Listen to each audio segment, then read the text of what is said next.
भाइयों बहनों नमस्कार। मैं अनिल शुक्लवारसी पूर्व सांसद अपने YouTube चैनल जनयात्रा टीवी में आप सबका स्वागत करता हूं।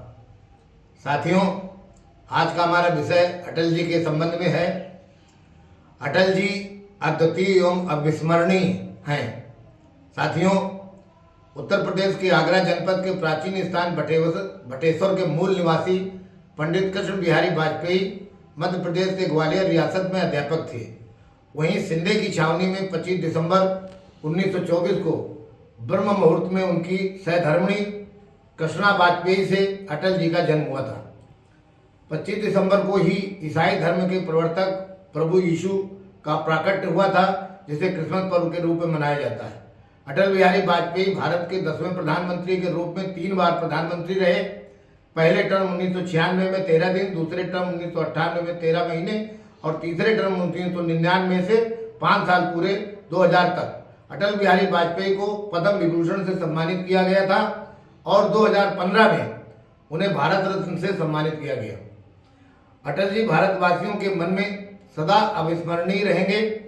अटल जी सामाजिक एवं राजनीतिक जीवन में वह शख्सियत थे जिनको भुलाया नहीं जा सकता।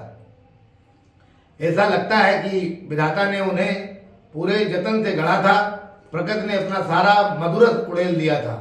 वह भारतीय सामाजिक जीवन के शिखर पुरुष थे। वह भारतीय लोकतंत्र की दिव्यता और राजनीतिक जीवन के मर्यादा पुरुष थे। इतिहास ने उनको अपने अंतः स्तर में बड़े ही आत्मीयता के साथ स्थापित किया है।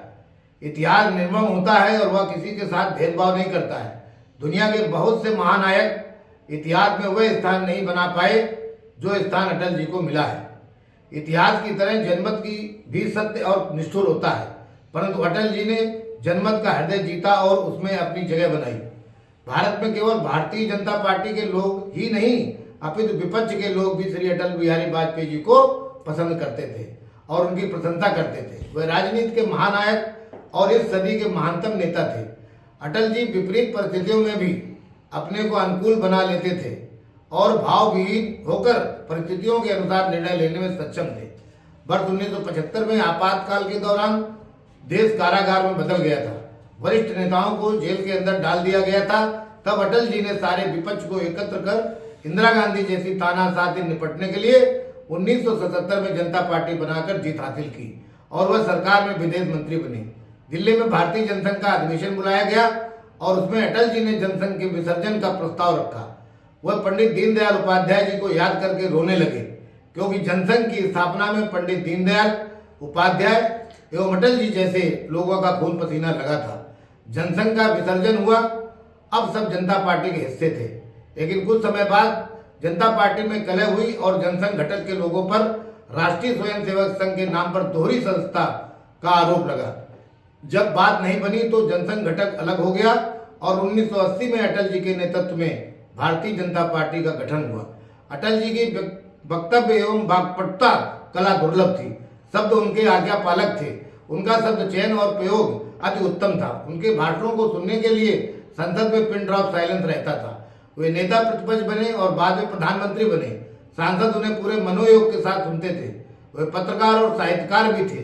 श्री नरसिंह राव जी प्रधानमंत्री थे, तब उन्होंने संयुक्त राष्ट्र सभा में बोलने के लिए भारतीय प्रतिनिधिमंडल का अटल जी को नेता बनाया था और अटल जी ने बाहर भारतीय जनतंत्र की प्रतिष्ठा बढ़ाई थी। उन्होंने श्री राम जन्मभूमि मंदिर को राष्ट्रीय भावना की अभिव्यक्त बताया था। हिंदू और हिंदुत्व को भारत की जीवन शैली बताया था। उनकी कविता तन मन हिंदू मेरा परिचय हिंदू खासी चर्चा में रहती है। लखनऊ से प्रकाशित राष्ट्र धर्म पत्रिका के संपादक रहे। अटल जी के नेतृत्व में देश की तमाम क्षेत्रीय पार्टियों को मिलाकर राष्ट्रीय जनतांत्रिक गठबंधन बना। क्षेत्रीय दलों को राष्ट्रीय महत्व और राष्ट्रीय दलों को क्षेत्रीय कठिनाइयां समझने का अवसर मिला। अटल जी अपने निर्णय के अटल थे और उन्होंने विश्व बिरादरी की परवाह किए बिना 1998 में परमाणु परीक्षण किया और दुनिया को यह बता दिया कि मैंने परमाणु परीक्षण किसी देश पर हमला करने या उसको डराने के लिए नहीं किया है, बल्कि यह भारत की सुरक्षा के लिए परीक्षण किया गया है। लोकतंत्र उनकी जीवन श्रद्धा थी। अटल जी ने भारत के राजनीतिक आकाश में मूल्य आधारित सार्वजनिक जीवन की ऐसी रेखा खींची कि किसी भी राजनीतिक दल द्वारा उसको छोटा करना बहुत मुश्किल है। अपनी पूरी सरकार 13 माह में न्यौछावर कर दी, परंतु एक वोट की खरीद फरोख्त नहीं की। ऐसी राजनीतिक शुचिता भारतीय राजनीति में मिसाल है। उन्होंने लोकतंत्र को भारत की जीवन शैली बताया। उन्होंने 1996 में अपने 13 दिन की सरकार के अविश्वास प्रस्ताव पर बोलते हुए भविष्यवाणी की थी कि आज जिस प्रकार सभी लोग इकट्ठा होकर भारत के जनमत का अनादर कर रहे हैं, एक दिन देश की जनता भाजपा को पूर्ण बहुमत देगी। वह आज सत्य साबित हो रहा है। उन्होंने भारतीय राजनीति को कई प्रतीक प्रतिमान दिए। वह प्रतिफल भारत के राष्ट्रीय जीवन में, भारत की धरती और आकाश में स्पंदित हैं। यह भारत के कण कण में है और भूतकाल में नहीं, वह सदा ही भारत रत्न रहेंगे। बहुत बहुत धन्यवाद। यदि आपको मेरा चैनल पसंद आया हो तो इसे लाइक सब्सक्राइब करना न भूलें। Thank you very much. आपका साथी अनिल शुक्लवारसी, पूर्व सांसद।